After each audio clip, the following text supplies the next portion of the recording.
The letter that would unravel Margaret Ralston's whole life arrived folded inside a Bible, tucked between the pages of the Book of Ruth, as if the marriage broker who sent it thought Scripture might soften the blow of what he had done.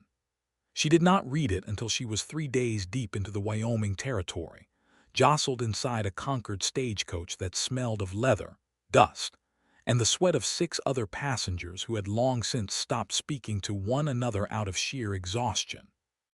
The year was 1878, and Margaret Ralston was 22 years old, traveling alone from Springfield, Ohio, toward a town called Larkspur Creek, where a man she had never met was supposed to be waiting to marry her.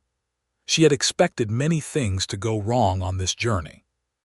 She had not expected to discover, in a cramped hotel room 3 hours after her arrival, that the same marriage broker who had promised her to Mr. Edgar Whitcomb of the Whitcomb Cattle Company had also promised her, in a separate letter dated the very same week, to a blacksmith named Oliver Dunlap who owned little more than a forge, a mule, and 40 acres of unbroken prairie sod. Margaret Ralston had been sold twice. And by the time the sun set over Larkspur Creek that first evening, she would have to choose which man to belong to. The stagecoach had rattled into town just after 2 in the afternoon, kicking up a curtain of dust so thick that Margaret pressed her handkerchief to her mouth to keep from choking on it. Larkspur Creek was not much to look at: a single wide street lined with false-fronted buildings, a mercantile, a saloon with batwing doors, a livery stable, and a small white church with a bell tower that leaned slightly to the east, as though the wind that never stopped blowing across that stretch of Wyoming had finally worn it down. Beyond the town, the land opened into rolling grassland that stretched to a line of blue mountains so far away they seemed painted onto the sky. Margaret stepped down from the coach with her carpetbag in one hand and her mother's cameo brooch pinned carefully at her collar, the last fine thing she owned. Her father had died 2 years before, leaving debts that swallowed the family farm whole, and her younger brother Thomas had gone to work in a rail yard in Cincinnati, sending home what little he could spare.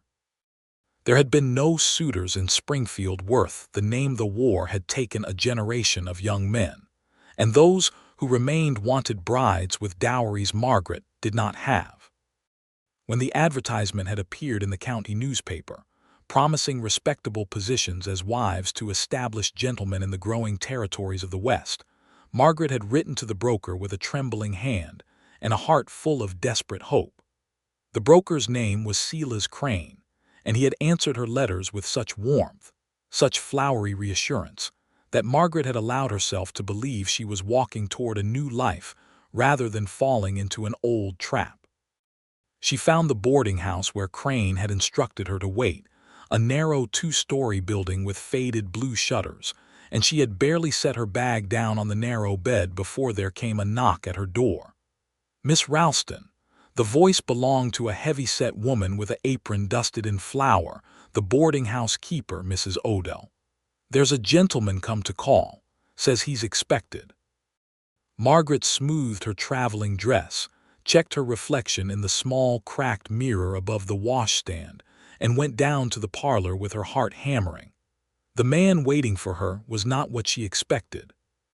He was perhaps 40, dressed in a fine black frock coat with a silver watch chain looped across his waistcoat, his boots polished to a shine that seemed almost absurd against the dust of the street outside. He rose when she entered and extended a hand. "Miss Ralston, I am Edgar Whitcomb. I own the Whitcomb Cattle Company, some 11,000 head grazing between here and the Powder River. Mr. Crane wrote to tell me you were a fine, sturdy woman, capable and devout. I see he did not exaggerate your appearance, at least." Margaret did not know quite what to say to that. There was something in the way he looked at her assessing, almost the way a man might look at a horse he was considering purchasing at auction, that made the hair on her arms rise, though she told herself it was only nerves. "Mr. Whitcomb," she managed, "I am glad to make your acquaintance. We shall be married Saturday," he said, as though remarking on the weather. "I have already spoken to the Reverend. There is much to do before then. My housekeeper will need to fit you for proper clothes. The ones you're wearing won't do for a woman of my household. But I trust you understand the arrangement." It was at that moment, as Margaret opened her mouth to answer, that the door of the boarding-house parlor opened again, and a second man stepped inside, hat in his hands, looking as though he had run the entire way from wherever he had come. He was younger than Whitcomb, perhaps 26 or 27, with sun-browned skin and dark hair that curled slightly at his collar despite an obvious attempt to comb it flat. His clothes were clean but well worn, a simple cotton shirt and canvas trousers, his boots scuffed and patched at the toe. He carried himself with none of Whitcomb's polish, but there was something steady in his eyes, something that made Margaret's breath catch for reasons she could not immediately name. "Beg your pardon," the younger man said, looking between Margaret and Whitcomb with visible confusion. "I was told to come meet Miss Margaret Ralston, on account of Mr. Crane arranging for us to be wed. I'm Oliver Dunlap." The parlor went silent.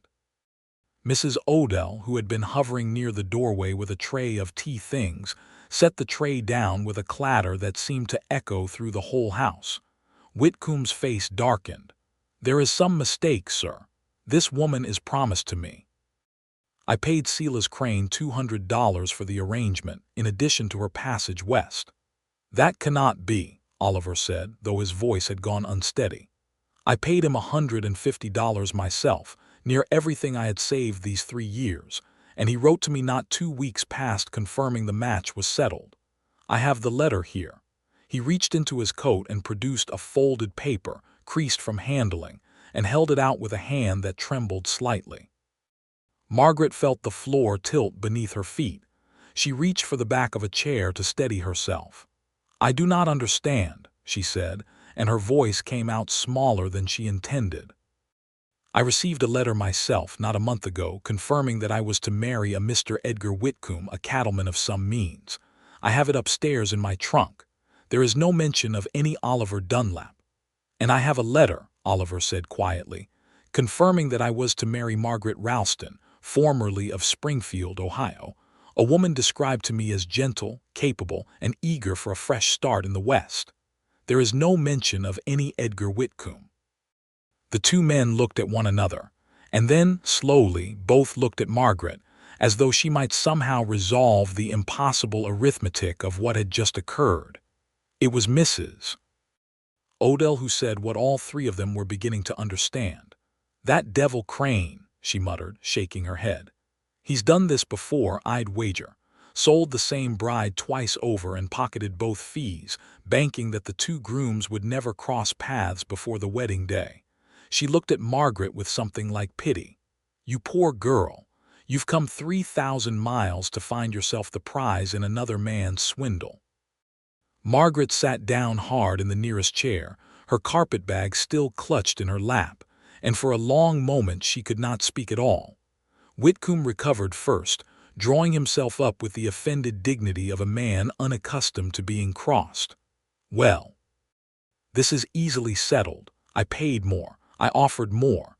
The arrangement with me stands, and Mr. Crane will refund this young man his money with my compliments for the inconvenience."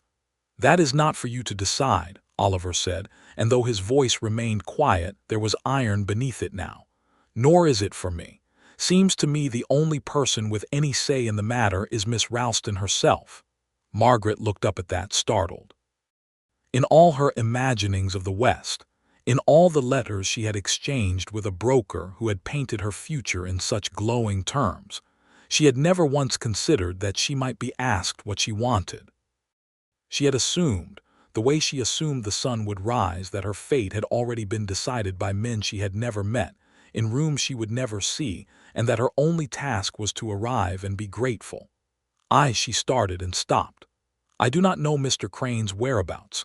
Perhaps if we found him, he could explain himself and refund one of you your money, and this could be untangled properly." "Crane left on the morning stage to Cheyenne," Mrs. Odell said.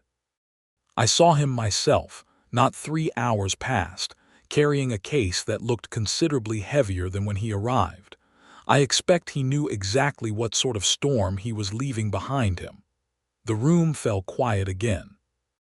Outside, a wagon rattled past on the street, and somewhere down the block, a dog began to bark at nothing in particular.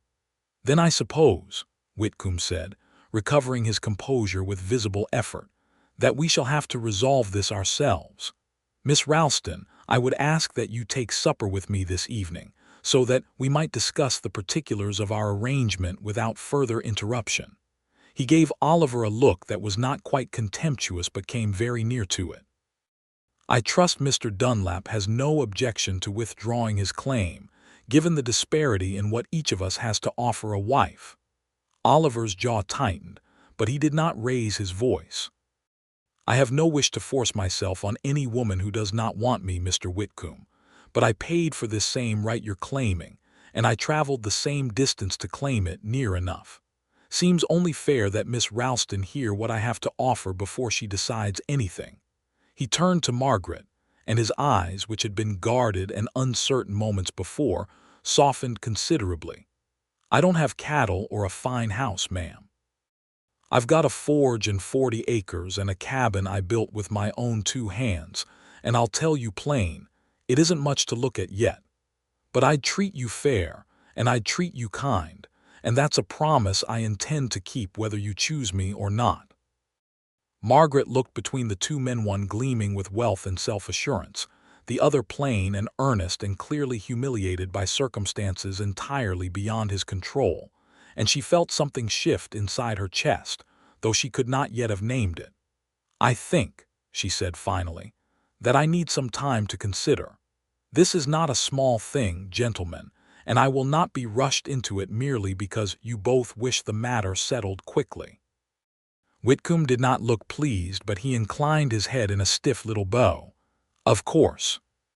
Take what time you require, Miss Ralston, though I would remind you that a woman's reputation in a town this size does not benefit from prolonged uncertainty. Tongues will wag." "Let them wag," Oliver said, before Margaret could respond. "She's entitled to know her own mind before she gives it away." Whitcomb left first, his boots clicking sharply against the floorboards, and the door shut behind him with a firmness that spoke of wounded pride. Oliver lingered a moment longer, twisting his hat in his hands. "I'm sorry, ma'am, for the trouble this has caused you. Truly I am. If I'd known Crane had done such a thing, I'd never have come here and put you in this position." He hesitated at the door. "For what it's worth, whatever you decide, I hope this territory treats you kindly. It's a hard country, but there's good in it if a person knows where to look."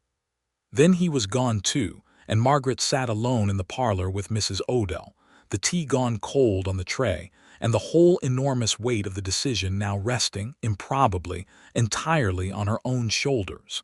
That night Margaret barely slept. She lay awake in the narrow bed at Mrs. Odell's boarding house, listening to the wind rattle the shutters, turning the events of the day over and over in her mind like stones in a creek bed, searching for some smooth place to rest her thoughts. She thought of Edgar Whitcomb, of his fine coat and his 11,000 head of cattle, of the security such a marriage would offer, a proper house, servants perhaps, an end to the gnawing fear of poverty that had haunted her since her father's death. She thought of how her mother would have wanted her to choose the sensible path, the safe path, the path that promised she would never again go hungry or cold or afraid for want of money. But she thought too of the way Whitcomb had looked at her when he first entered the parlor, as though appraising livestock, and the way he had spoken of fitting her for proper clothes as though the dress she wore, mended and faded though it was, reflected poorly on him rather than on the hardships that had shaped her life. She thought of his voice when he spoke of Oliver Dunlap, not with anger, which she might have understood, but with a kind of dismissive contempt, as though poverty itself were a moral failing rather than simply the shape circumstance had carved for some men and not others. And she thought of Oliver Dunlap, of his hands twisting his hat, of the steadiness in his eyes when he had said he would treat her fair and kind whether she chose him or not. There had been no calculation in his face, no appraisal, only a kind of nervous hope, quickly hidden away out of respect for her right to choose. She rose before dawn, dressed in the gray light filtering through the thin curtains, and went down to the kitchen where Mrs. Odell was already at work building up the fire in the stove. "You didn't sleep," Mrs. Odell said, not unkindly. "No," Margaret admitted. "I keep thinking I should know already what I want. Everyone else seems to think it's simple." Mrs.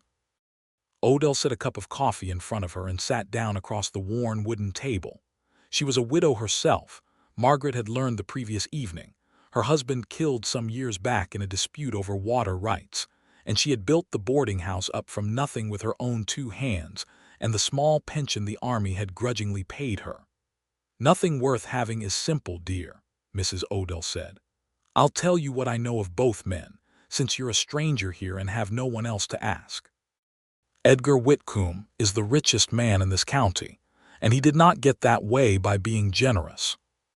He underpays the men who work his ranch. He's quick to call in debts owed to him and slow to forgive debts he owes to others, and there's more than one family in this town who have suffered for crossing him. He buried 2 wives already, God rest them, and there's only talk, mind you, I've no proof of it, that neither death was entirely natural, though I'd not repeat that where he might hear it." Margaret's stomach turned cold. 2 wives. "The first died of a fever, they say, though it came on sudden and left just as sudden, if you follow my meaning. The second fell from a horse she'd never been known to ride poorly before that day. I make no accusations, Miss Ralston. I only tell you what's whispered so that you might weigh it as you see fit. And Mr. Dunlap," Mrs. Odell's face softened. "Oliver Dunlap came to this territory 5 years back, near penniless, after his family's farm in Missouri was lost to the bank. He's built up that 40 acres himself, plank by plank, and he does honest work as a blacksmith for half the ranches in the county, including, I might add, the Whitcomb Cattle Company, though I doubt Edgar thinks much on that irony. He's never been anything but decent to anyone in this town, so far as I've heard, and he's kind to animals, which in my experience tells you more about a man's true character than anything he might say about himself." Margaret wrapped both hands around her coffee cup, letting its warmth seep into her fingers. "Then why would he need a marriage broker at all, if he's so well regarded?" "Because there's precious few unmarried women in this territory, dear, and fewer still willing to take on a poor man's cabin when a rich man's house sits just up the road. It isn't a fault in him. It's simple arithmetic. A woman looking to secure her future does not often choose the harder path, whatever her heart might whisper to her in quiet moments." Margaret thought about that for a long while, watching the steam rise from her cup. "What would you do, Mrs. Odell, if you were in my position?" The older woman's eyes crinkled with something like sad amusement. "I'd remember that I buried a husband I loved with my whole heart, and though we never had 2 coins to rub together, I would not trade a single hard year with him for an easy lifetime with a man I could not trust. But that is my answer, Miss Ralston, shaped by my own life. Yours must be shaped by yours." That morning, Margaret walked the length of Larkspur Creek's main street alone, her shawl wrapped tight against the wind that never seemed to stop blowing across that high plain. She passed the Mercantile, where a woman swept the boardwalk and nodded a greeting. She passed the livery stable, where a boy mucking out stalls whistled a tune she half recognized from a hymnal back home. And she came, eventually, to the edge of town, where a narrow dirt road wound off toward the low hills in the distance. She did not know precisely where either man's property lay, but she found herself walking that road anyway, as though her feet had decided something her mind had not yet caught up to. She had walked perhaps a mile when she heard the ringing clang of a hammer against iron, rhythmic and steady, and she followed the sound around a bend to find a small forge set up beside a modest log cabin, smoke curling from its chimney into the pale morning sky. Oliver Dunlap stood at the anvil, shirt sleeves rolled to his elbows, sweat gleaming on his forearms despite the cool air, shaping a length of iron with practiced, powerful strokes. He looked up when he heard her approach and the hammer stilled in his hand. "Miss Ralston," he said, surprised, "I didn't expect to see you out this way." I hope I'm not intruding, Margaret said, suddenly self-conscious. I found myself walking, and I suppose I wanted to see the place Mr. Crane had promised me to before I said anything further. Oliver set down his hammer and wiped his hands on a rag hanging from his belt. "It isn't much," he said, gesturing at the cabin behind him. "2 rooms, a good roof, a stove that draws well enough once you learn its temper. I've cleared about 15 acres for planting, though I mean to clear more this spring.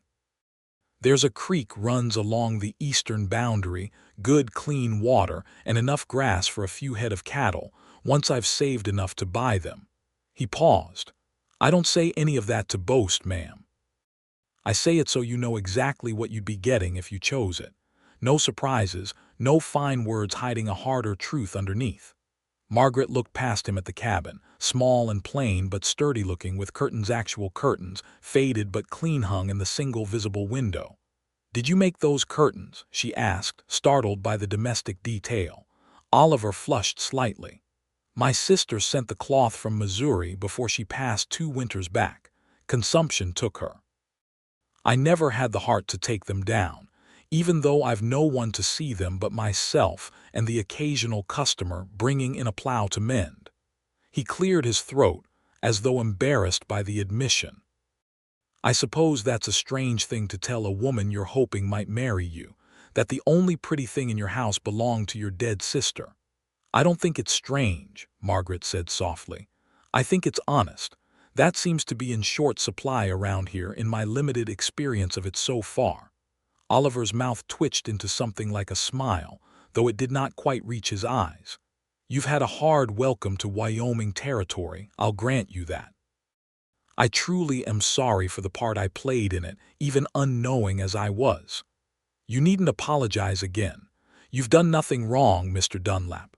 Mr. Crane is the one who ought to answer for this, wherever he's run off to." "I don't expect we'll see him again," Oliver said. "Men like that don't often circle back to face what they've done." He hesitated, then added, "May I ask you something, Miss Ralston, and you needn't answer if it's too forward." "You may ask. Have you decided between myself and Mr. Whitcomb? I'd rather know plainly, even if the answer isn't the one I'd hope for, than sit here wondering." Margaret considered the question, and considered too the man asking it, his calloused hands, his patched boots, the dead sister's curtains hanging in his window, the honest worry plain on his face. "I have not decided," she said, "though I will tell you, Mr. Dunlap, that I intend to take supper with Mr. Whitcomb this evening, as I agreed to yesterday. I think it only fair to hear what he has to say for himself, the same as I've now heard what you have to say for yourself. But I promise you this, whatever I decide, it will be decided on the merits of the men themselves and not on the size of their cattle herds." Something in Oliver's shoulders eased at that. "That's fair," he said. "More than fair. I've no right to ask anything more of you than that." She left him there at his forge and walked back toward town with the wind at her back, and she did not look behind her, though she felt, somehow, that he was watching her go, and the thought did not displease her nearly as much as perhaps it should have. The supper with Edgar Whitcomb that evening took place in the private dining room of the Larkspur Creek Hotel, the finest establishment the town had to offer, with white linen on the table and actual silver cutlery that Whitcomb had, Margaret suspected, brought with him rather than trusted to the hotel's ordinary service. He was solicitous in a way that felt performed rather than felt, complimenting her dress, which she knew perfectly well was the plainest garment she owned, and speaking at length about the improvements he intended to make to his ranch house once he had a wife to oversee them. "You'll want for nothing," he told her, over a plate of roasted chicken that must have cost the hotel considerable effort to produce in a town this remote. "I have accounts at the finest shops in Cheyenne, and I travel there twice a year on business. You could accompany me if you wished, and see something of civilization beyond this dust heap of a town." "That sounds very fine," Margaret said carefully. "May I ask you something, Mr. Whitcomb? I understand you have been married before." His expression flickered just briefly before settling back into its polished composure. "Twice, yes. I am a widower twice over, which I do not enjoy discussing, but I understand a woman in your position has a right to ask. My first wife, Constance, died of a fever in the winter of '72. My second wife, Louisa, died in a riding accident 2 years past. Both were tragedies I have had to bear alone, out here, far from any family who might have comforted me. I am sorry for your losses, Margaret said, watching his face carefully. It must have been very difficult. It was, he agreed, though something in his tone did not quite match the sentiment. Which is precisely why I require a wife who is sensible and dutiful, who will not put herself in situations of unnecessary risk, and who understands that her role is to manage my household smoothly, without complaint or excessive independence of thought. Louisa, I'm afraid, was headstrong. She insisted on riding a horse I had specifically told her was unsuitable for a woman of her inexperience. I warned her. She did not listen. Margaret felt a chill settle over her that had nothing to do with the evening air seeping through the dining room's drafty window. You blame her, then, for her own death. I blame her stubbornness, Whitcomb said, and there was an edge in his voice now quickly smoothed over. I do not say this to frighten you, Miss Ralston. I say it because I want you to understand what will be expected of you should you accept my proposal: obedience, deference, a recognition that I know better than you do in most matters simply by virtue of my experience and position. This is not cruelty, it is order. A household requires order, the same as a ranch requires order, or everything falls into chaos. Margaret set down her fork, no longer hungry. And if I have opinions of my own, Mr. Whitcomb, if I wish to have some say in matters that concern me, then I would expect you to express them privately, respectfully, and to accept my final judgment gracefully when we disagree. That is not so much to ask of a wife, surely. It is, I would argue, the natural order of things. I see, Margaret said quietly. They spoke little else of substance for the remainder of the meal, Whitcomb filling the silence with talk of cattle prices and his plans to expand his herd into the Powder River country, and Margaret nodding at intervals while her mind turned over everything he had said, weighing it against everything Mrs. Odell had told her, against the whispers of 2 dead wives, and a household run on obedience rather than affection. When at last the meal concluded and Whitcomb walked her back to the boarding house, he paused at the door and took her hand in his grip firmer than was strictly necessary. I trust you will make the sensible choice, Miss Ralston, he said. I would not like to think Mr. Crane's carelessness cost you a comfortable future out of some misplaced romantic notion about poor men and their honest hearts. Sentiment does not put food on the table. Money does. I would remind you that this is a hard country, and a woman alone in it without means faces dangers you cannot yet imagine. I am aware this is a hard country, Mr. Whitcomb, Margaret said, extracting her hand from his as gently as she could manage. I crossed half of it alone to get here. I do not think I am so easily frightened as you might hope. Something flashed across his face, irritation perhaps, or the faint beginning of anger, but he smoothed it away quickly and offered a stiff bow instead. Good evening, Miss Ralston. I shall call again tomorrow for your answer. Margaret watched him walk away down the darkened street, his fine boots clicking against the boardwalk, and she felt, with a clarity that surprised her, that she already knew what her answer would be. But knowing a thing in her heart, and having the courage to act upon it in a strange territory, with no family nearby and precious little money of her own, were 2 very different matters, and Margaret Ralston spent a second sleepless night wrestling with the gap between them. She rose the next morning determined to speak with Oliver Dunlap once more before making any final decision. But fate, or perhaps simply the small-town nature of Larkspur Creek, brought the 2 men together before she had the chance. She was walking toward the mercantile to purchase a few necessities: thread, a bar of soap, a comb to replace the one broken somewhere on the long journey west, when she heard raised voices coming from the alley beside the livery stable.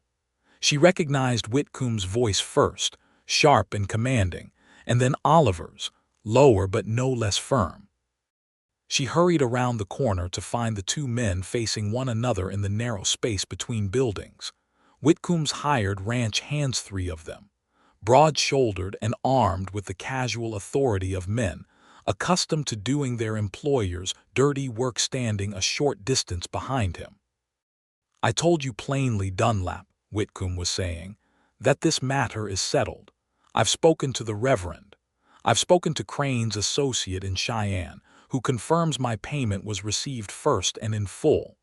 You will withdraw your claim, or I will make certain every rancher in this county knows better than to bring their business to your forge again.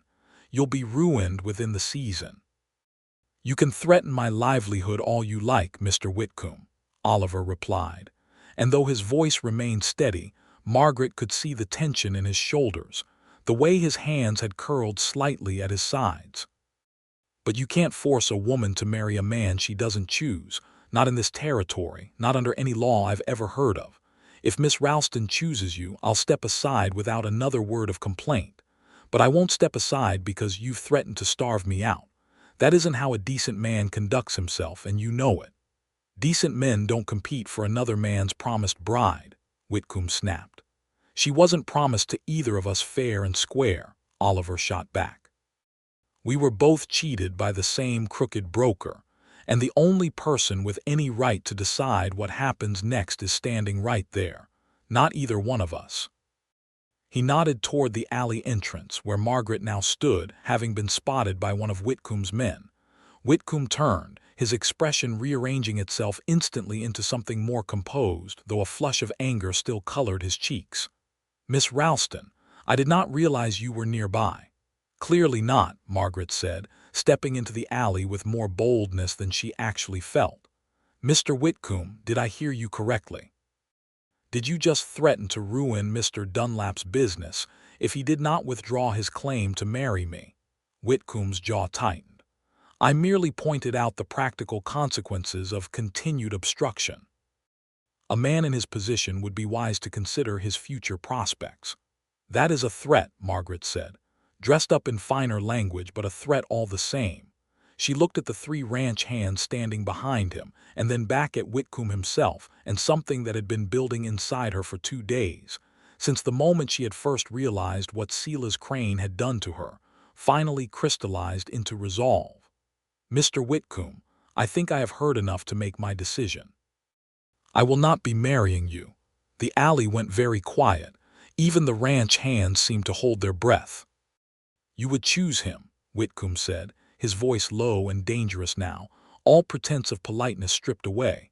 "Over 11,000 head of cattle and a house with 6 rooms and glass windows in every one of them. You would choose a blacksmith's cabin and a life of scraping by, over everything I could give you."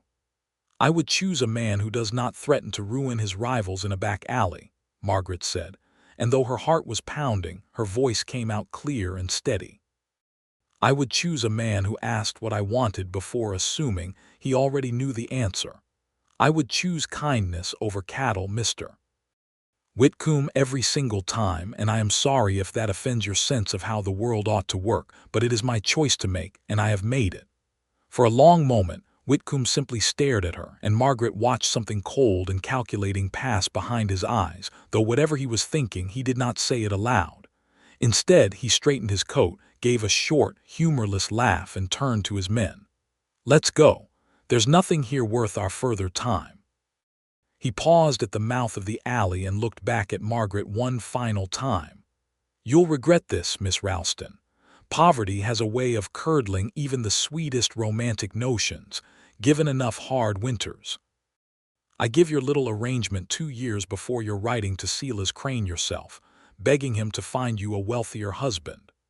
Then he was gone, his boots striking the boardwalk with sharp, angry clicks, his men trailing behind him, and the alley fell silent except for the distant sound of a hammer striking iron somewhere down the street, and the wind, always the wind, moving through the town like a living thing.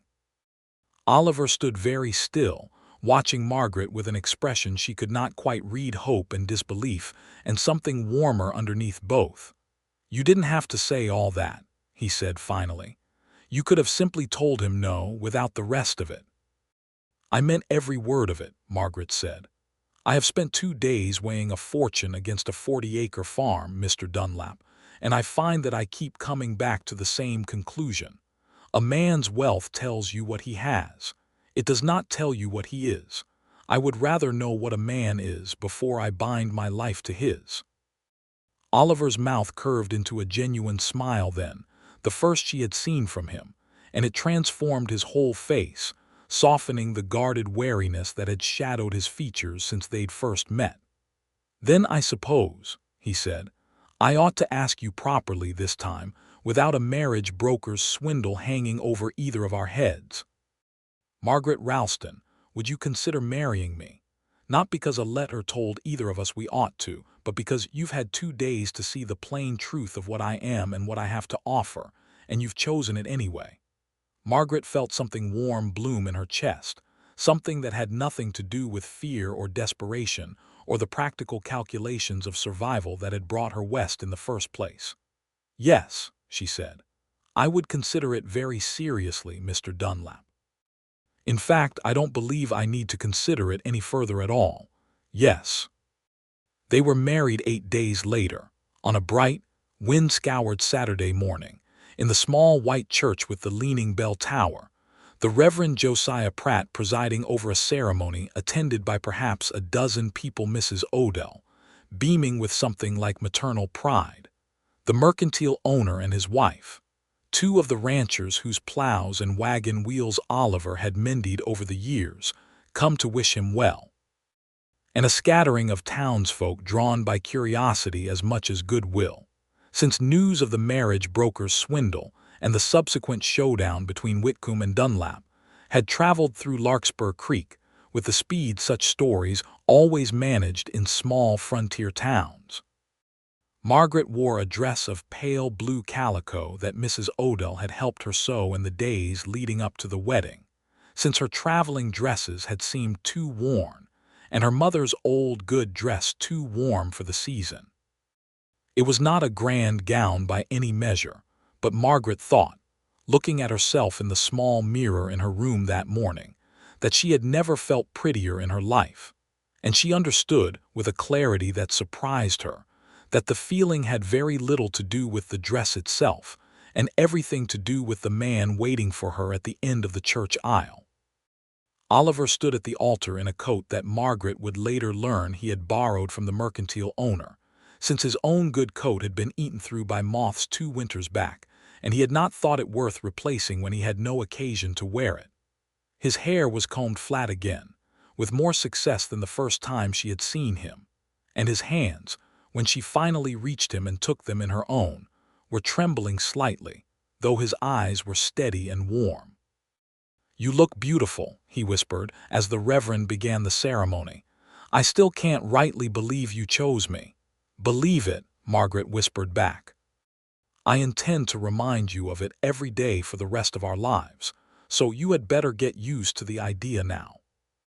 The ceremony itself was brief and simple, the vows exchanged in the plain, unadorned language of the frontier church, but Margaret found she remembered every word of it for the rest of her life. The way Oliver's voice had caught slightly when he promised to love and cherish her, the way her own hand had steadied his when he slipped the plain gold band onto her finger, a ring he confessed later he had purchased with money he'd been saving toward a second mule, and did not regret the trade for one single moment. When the Reverend pronounced them husband and wife, and Oliver leaned down to kiss her for the first time, Margaret felt the whole weight of the past 2 weeks, the long journey west, the shock of Crane's betrayal, the frightening confrontation with Whitcomb, the sleepless nights of uncertainty lift away from her shoulders like smoke dispersing in the wind, leaving behind only the solid, present warmth of the man now standing beside her as her husband. There was a small gathering afterward at Mrs. Odell's boarding house, with cake and coffee and a fiddle player from the saloon who had, apparently, offered his services for free once. He heard the story of the swindled bride who had chosen love over money. Margaret danced with Oliver in the cramped parlor, laughing when he confessed he had never learned to dance properly, and was mostly guessing at the steps. And she thought, watching the lamplight flicker across his face as he grinned down at her, that she had never in her life felt so certain of anything as she felt certain of this of him, of the choice she had made, of the life they were about to build together on 40 acres of Wyoming prairie. They rode out to the cabin together that evening in Oliver's wagon, Margaret's trunk and carpet bag loaded in the back, alongside a few small gifts from the wedding guests. A set of quilts from Mrs. Odell, a Dutch oven from the mercantile owner's wife, a Bible with a new inscription written carefully on its flyleaf by the Reverend himself. The cabin looked smaller in the fading light than it had the first time Margaret had seen it, but it also looked, somehow, more like home, with smoke curling from the chimney where Oliver had banked the fire before leaving for the wedding, and lamplight glowing warm through the window with his dead sister's curtains still hanging inside it. "I know it isn't much," Oliver said again, as he had said before, helping her down from the wagon. "I've got plans to add a second room come summer and maybe a proper porch if the harvest goes well this year." "Oliver," Margaret said, stopping him with a hand on his arm, "it's ours. That's more than enough for me." They stood together in the yard for a long moment, the last light draining from the sky behind the distant mountains, the first stars beginning to prick through the deepening blue above them, and Margaret felt, for the first time since her father's death had upended her whole world, that she had finally arrived somewhere she truly belonged. The early months of their marriage were not without hardship. The winter that followed proved a hard one, with snow drifting so deep against the cabin's north wall that Oliver had to shovel a path to the barn every morning just to feed the mule, and the small flock of chickens Margaret had insisted on purchasing with what remained of her own small savings. Money was scarce, and there were weeks when their meals consisted of little more than beans and cornbread, with coffee stretched thin by reusing the same grounds twice or even 3 times. But Margaret found, to her own quiet surprise, that she did not mind the hardship nearly so much as she had feared she might.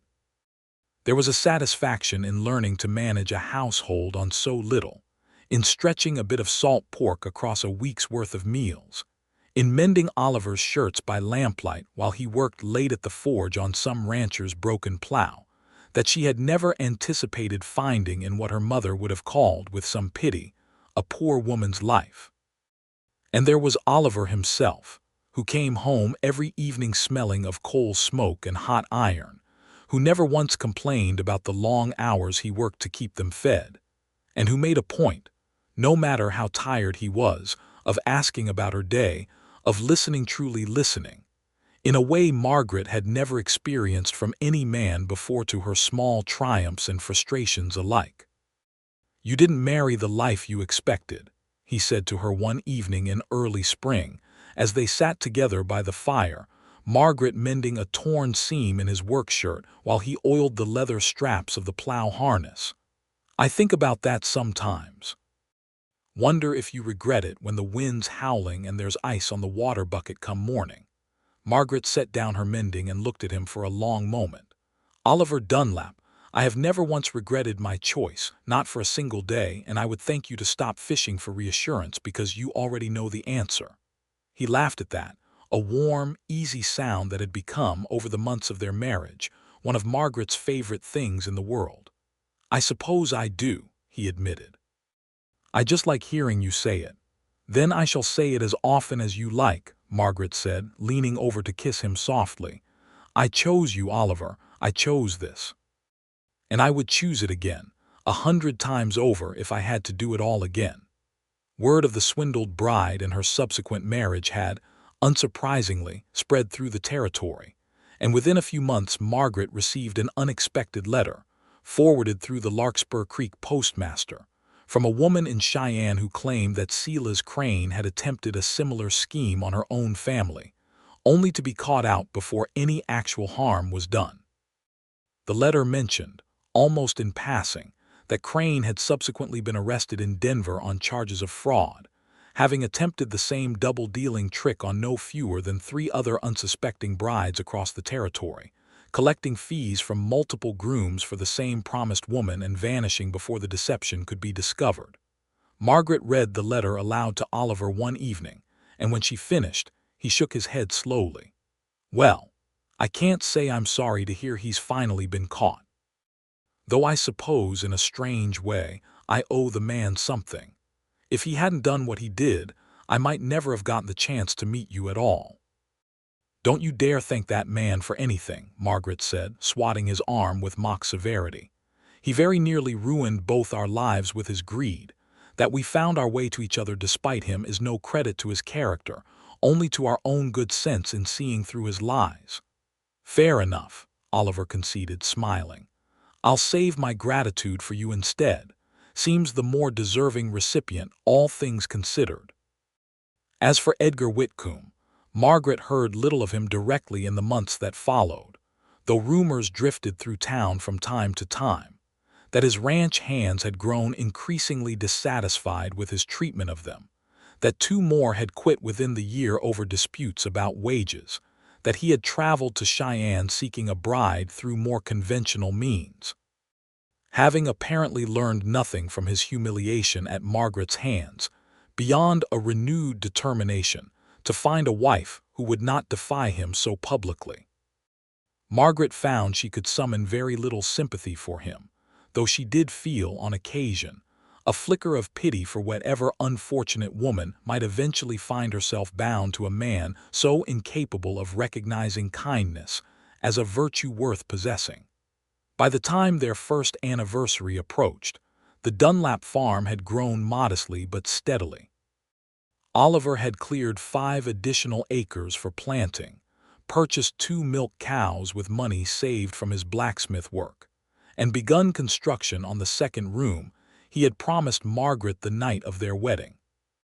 Margaret, for her part, had taken to keeping a small vegetable garden behind the cabin, and had begun trading eggs and butter with the mercantile in town for goods they could not produce themselves, building a small reputation as a shrewd but fair trader that earned her the grudging respect of several of the town's more established housewives.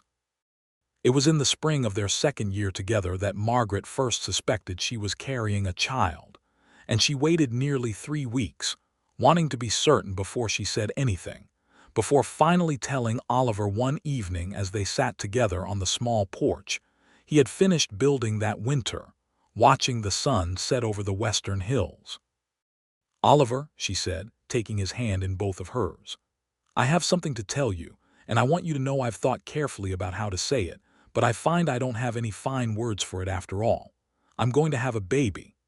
Oliver went very still for a moment, and Margaret watched his face carefully, searching for any sign of the fear that sometimes crept into new fathers' expressions when faced with the prospect of another mouth to feed on already stretched resources.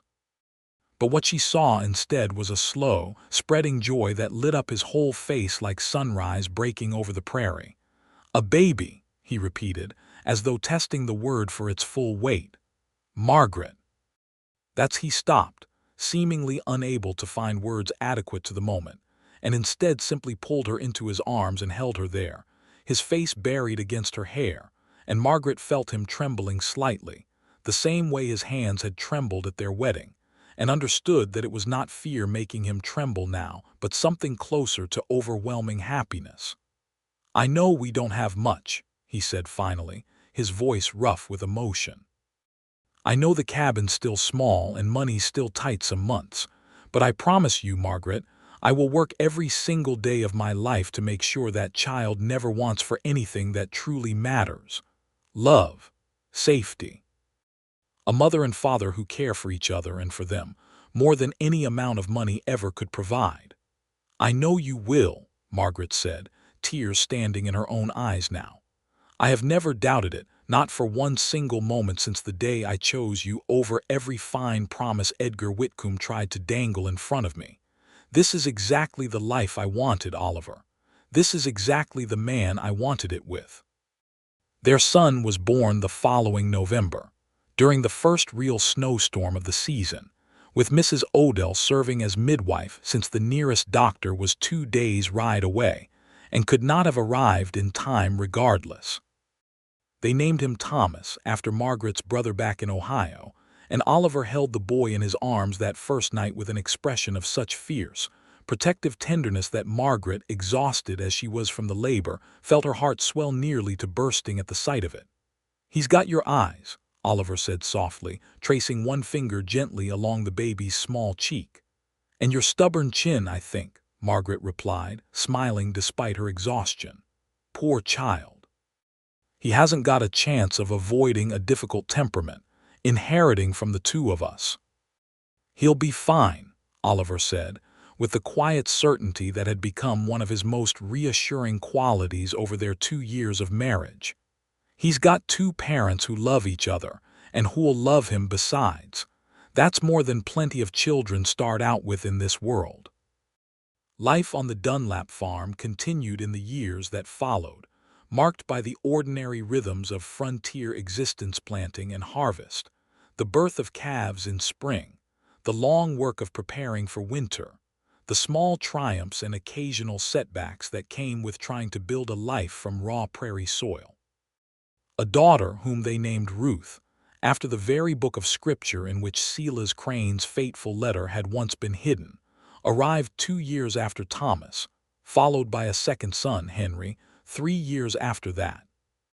The forge prospered as the town of Larkspur Creek itself grew, more settlers arriving each year to take up homesteads in the surrounding country, more ranches establishing themselves in the grasslands beyond, all of them requiring the services of a skilled blacksmith to shoe their horses, mend their plows, and forge the countless small implements a growing frontier community needed to sustain itself. Oliver took on an apprentice within 5 years of his marriage, a task that would have been impossible on his earlier, more precarious income, and within a decade the small forge had grown into a proper smithy with 2 additional buildings, and a reputation that extended well beyond Larkspur Creek's borders. Margaret, for her part, never lost the sense of quiet wonder she had felt that first spring, watching her small vegetable garden yield its first harvest, watching the cabin that had once seemed so plain and small transform, gradually, into a proper farmhouse with 4 rooms and glass windows Oliver had finally been able to afford, ordered special from Cheyenne, and installed with such careful pride that Margaret had cried a little, watching him work. Remembering Whitcomb's dismissive words about houses with glass windows in every room, and thinking how hollow that particular boast had turned out to be, set against the genuine warmth of the home she and Oliver had built together with their own hands and hearts, she thought sometimes, in quiet moments, of the choice she had made that first bewildering day in Larkspur Creek, standing in Mrs. Odell's parlor between 2 men who had both, through no fault of their own, been swindled by the same greedy broker into believing they held a claim on the same woman's future. She thought of how easily she might have chosen differently, how the practical fears that had driven her west in the first place, the fear of poverty, of hunger, of a life spent scraping by on insufficient means, might so easily have pushed her toward Whitcomb's fine house and empty promises, had she not seen, in that single unguarded moment in the alley behind the livery stable, exactly what kind of man lay beneath his polished exterior. She thought, too, of how differently her life might have unfolded had Oliver Dunlap possessed a harder heart, a more calculating nature, had he pressed his own claim with threats and intimidation rather than simply asking, plainly and honestly, what she herself wanted. It occurred to her, on more than one occasion, that the entire course of her life had turned on the character of 2 men revealed in a single tense afternoon, and that she had been more fortunate than she had perhaps fully appreciated at the time to have seen that character clearly enough, and quickly enough, to choose correctly.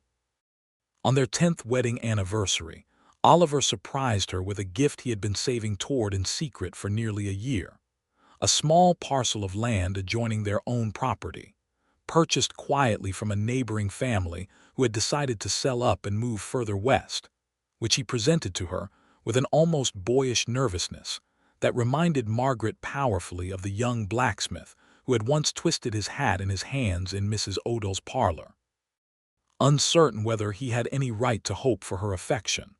"I know it isn't romantic exactly," he said, as they stood together surveying the new acreage, their 3 children playing nearby in the tall autumn grass.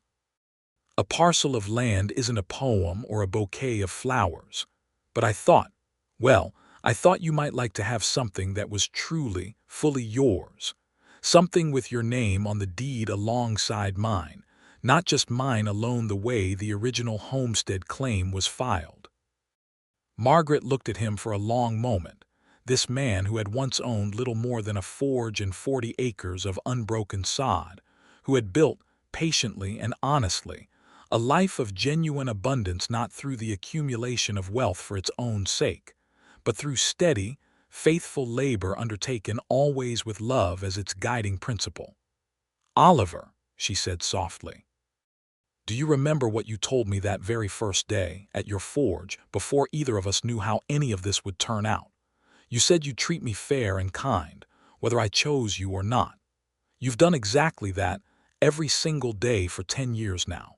I don't need a deed with my name on it to feel that this life is mine, truly mine, in every way that matters.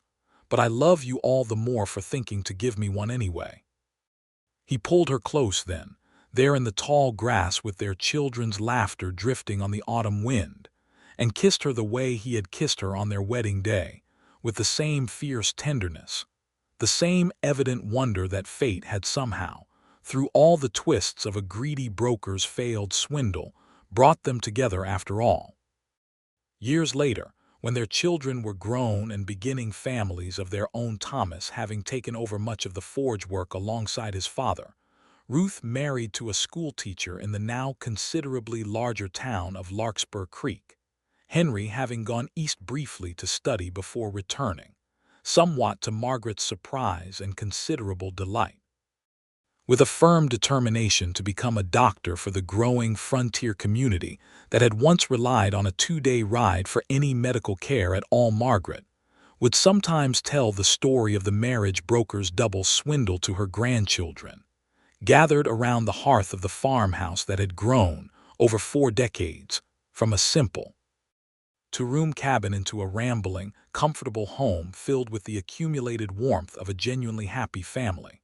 "Your grandfather and I were both cheated by the very same dishonest man," she would tell them, watching their young faces light up with the particular delight children reserve for stories about their own grandparents' unlikely younger lives.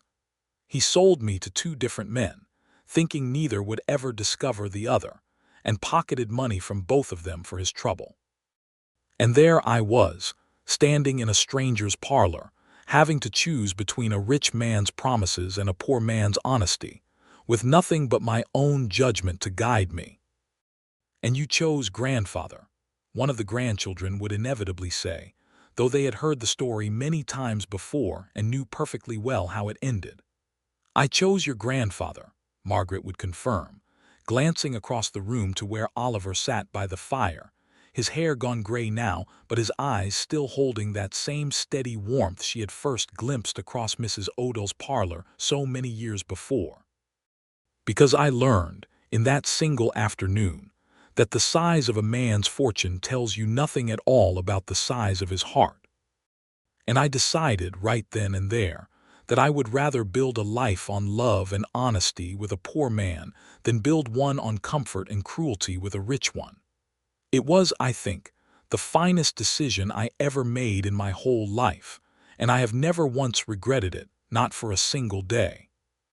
Oliver, hearing this, would rise from his chair despite his aging joints protesting the movement, cross the room, and press a kiss to the top of her silver-streaked hair, exactly as he had done every evening for more than 40 years. "Best decision I ever benefited from, too," he would say, and the grandchildren would laugh at the old joke, worn smooth and comfortable with repetition, the way the best family stories always are. Outside, the Wyoming wind would still be blowing across the same grassland it had blown across for centuries before either of them had ever set foot upon it. The same wind that had carried the dust of Margaret's arriving stagecoach all those decades ago. The same wind that had rattled the shutters of Mrs. Odell's boarding house the night Margaret Ralston lay awake wrestling with an impossible choice between fortune and honesty, between security and love. She had chosen love in the end, chosen the poorer of the two men who had, through no fault of their own, been sold the same false promise by a broker interested only in his own profit. And in choosing him, she had found not poverty, as Whitcomb had so confidently predicted in his final bitter words to her, but a richness of a kind that no cattle herd or fine house could ever have provided, a richness built patiently, season after season, out of honest labor and unwavering kindness, and a love that had only deepened with every passing year of their shared life together. The forge still stood at the edge of what had once been 40 acres of unbroken prairie sod, though it had long since passed into Thomas's capable hands, expanded now to serve not just Larkspur Creek, but the several smaller settlements that had grown up around it as the territory itself had grown, achieving statehood in 1890. The same year Ruth had married her schoolteacher, and Henry had first announced his intention to study medicine. The farmhouse, too, had grown and changed with the decades, but the original cabin's foundation remained beneath it all, and if one knew where to look, the faded curtains that had once belonged to Oliver's long-dead sister could still be found, carefully preserved, folded away in a cedar chest that Margaret had insisted on keeping, unwilling to let go entirely of the modest, honest beginning from which their whole abundant life together had grown. And on quiet evenings, when the work of the day was finished, and the children and grandchildren had gone home to their own houses scattered across the growing town, Margaret and Oliver would sit together on the porch he had built with his own hands so many years before, watching the sun set over the same distant mountains that had first greeted Margaret's arrival in that dusty, uncertain spring of 1878, and they would hold hands in the comfortable silence of two people who had chosen each other deliberately and completely, and who had spent every year since proving that choice had been the right one. No regrets. Oliver would sometimes ask the same question he had asked in various forms throughout their long marriage, though by now it had become more ritual than genuine uncertainty. None, Margaret would always answer, exactly as she had answered every time before. Not one single day's worth in more than 40 years. And watching the sun sink golden behind the mountains, feeling her husband's hand warm and steady in her own, Margaret Ralston Dunlap knew that this simple, hard-won truth was the finest inheritance she could ever hope to leave behind for the children and grandchildren who carried forward the legacy of a choice made, long ago, between fortune and kindness. A choice that had proven, across an entire lifetime of evidence, that kindness had been the far greater fortune all along.